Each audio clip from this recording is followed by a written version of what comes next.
SMT Nation, we are back. Nation, this article from Monica, you really should read it. I'll provide a link in the description. It highlights most of the main things from the T-Mobile Markets Day from a couple of days ago. So definitely make sure, give it a read and look at all the details. But I just want to send home a message with this video because there's just something that just cannot be argued about T-Mobile, and it just cannot. I want to talk about it to you guys here in this video. Definitely drop me a comment at any point in the video, something strikes a chord, or you want to kind of offer your opinion or your insights. I'll definitely take a read on those. But yeah, let's do this. Like and share this video, subscribe if you're new here, and turn on the bell notifications icon to never miss an upload from the SMT. And if you're looking for good deals on wireless service, we have a Mint Mobile partner link. You guys can check it out. It's in the description, amongst other different ways to support us. You can find it in the description as well. All right, so T-Mobile had this Markets Day in San Francisco, and they pulled out all the stops. They wanted to make sure that the investor community, the analysts of the industry, understood what they were going to be doing for the next few years. So they laid out their business plan, they laid out the model, they laid out kind of the emphasis points. And, you know, you kind of walk away thinking, you know, they're trying to drive home a point to say they're getting involved with AI. They had NVIDIA's CEO there. They had OpenAI CEO there as well. And I'm not really sure what that all means for T-Mobile outside of possibly some operational savings, you know, reducing, you know, cost to do business, whether it's with their different platforms, you know, through website operations or customer care or whatever. But I mean, anyways, everybody wanted to know about fiber, but they just got the basics. You didn't get much new, you know, so you got just kind of reminders as to what they've been doing. We did to get the upward guide of fixed wireless access subscribers, 5G home internet customers, you know, getting upskilled from 7 or 8 million from the original target to now 12 million, which is all good and dandy, right? We got those numbers. We didn't get much about the network, and, you know, we kind of wanted more there, but I think there's something that has to be talked about here in this video. The way this is titled for Monica, T-Mobile talks a big talk, but who's buying it? She brings up the point that did T-Mobile do enough to explain to investors, the analyst community, that T-Mobile will continue on this incredible trajectory that they've had for the better part of the last, I'd say probably 6 or 7 years, the heyday of the John Ledger years, and then kind of, you know, post-merger, right, with Sprint. There's something that needs to be said that is not even arguable. Folks, they are hitting on all cylinders. And I know the T-Mobile thongs will never come back and point to this video and say, you know, Sneed said good things about T-Mobile. They will never do that. They're, you know, faceless and they're bunions on people's toes, right? So, but, you know, lemmings aside, the thing about T-Mobile that cannot be argued is how effective they have executed on so many different elements of their strategy. They have continued to grow the wireless business and mobility, continuing to be the value leader there because they still, with the perception of the consumer, have a positive equity and a positive rapport as being better than AT&T and Verizon when it comes to customers. I mean, even on some of the slides from this, they were talking about, like, you know, we love the customer loves us and all that.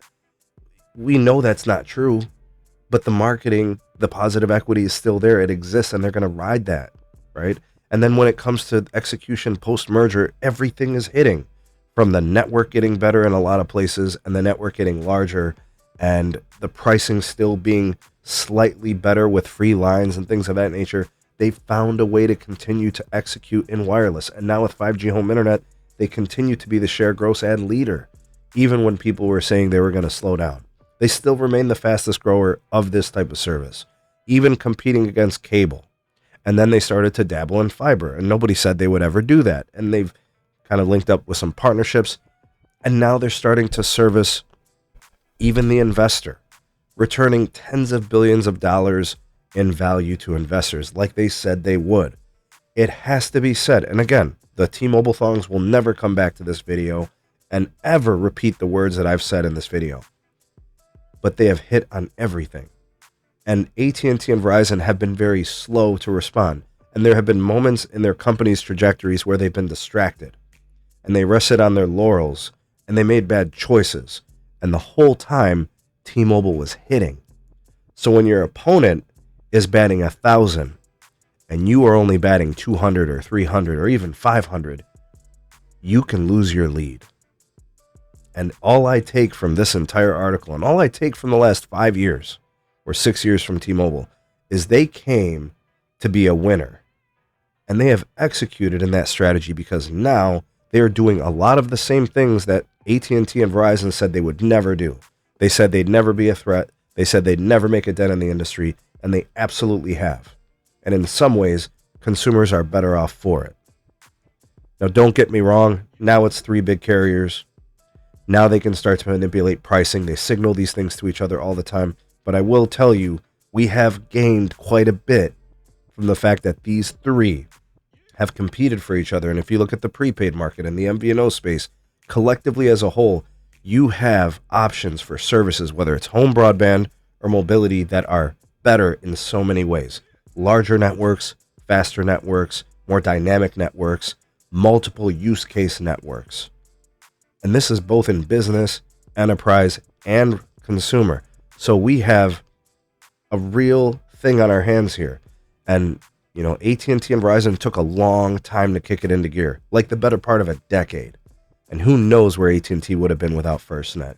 And who knows where Verizon wouldn't be without having that one fiber decision? They really needed that. You guys can see it now, right? So they hit on that. But if they didn't get those things, if they didn't make those calls, we're talking about T-Mobile crushing them, right? It could have played out different. And, they executed on the Sprint merger and they executed on the Metro merger. You obviously need those to clear regulations, but they still did it. And then they executed it and integrated it. Who's buying it? I am. Whatever they're saying in these articles, whatever they're saying at these fireside chats, at these conferences, if they're hitting on basically everything, then how do you say anything to that? Because, money talks and, the rest. And they're doing it. They're executing. If you have a different view, if you think there's more to it than I'm kind of making it out to be, I'd love to hear your thoughts and opinions on it. It's hard to argue. They've become a free cash flow machine. They have become a much larger, more reliable network that rivals AT&T and Verizon in a lot of places in this country for a lot of folks. And there are some people who have tuned out AT&T and Verizon, and they're just happy to be at T-Mobile. Those things are all true, and those things are all factors. But T-Mobile has made themselves a household name to consumers, now to businesses more so than ever. Now they're getting involved in enterprise with Delta and airlines.